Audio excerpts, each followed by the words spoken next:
मांसाहार में सब कुछ मिल जाता है, लेकिन मांसाहार में किसी की जान मारनी पड़ती है, खून बहाना पड़ता है, उसको तड़पाना पड़ता है। तो ये कहाँ का पुण्य है?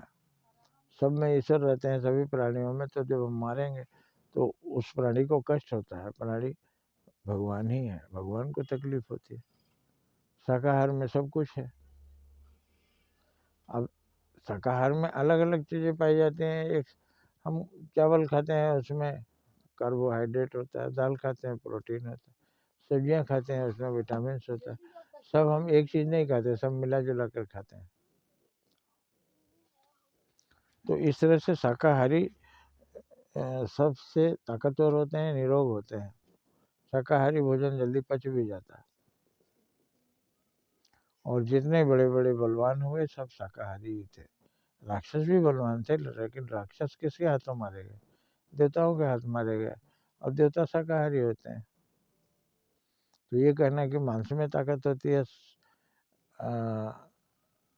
वनस्पति में नहीं, शाकाहार में नहीं, ये गलत है। शाकाहार में संपूर्ण ताकत होती है, लेकिन मांसाहार कोई फसल नहीं है जिसको उगाते हैं। मांसाहारी हम एक जीव को मार कर उसका मांस खाते हैं, ये कतई उचित नहीं है। आप दूसरों को मार कर खा जाते हैं, बहुत अच्छा लगता है। जब आपको कोई मार कर खाए तब आपको कैसा लगेगा? कल्पना कीजिए।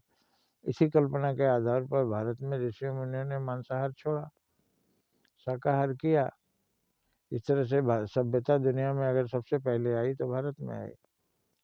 भारत में ही शाकाहारी लोग मिलते हैं, बाकी सारे दुनिया के लोग मांसाहारी होते हैं। तो शाकाहार सबसे अच्छा है। ईश्वर को भी पसंद है कि कहीं भगवान को हम मांस नहीं चढ़ाते।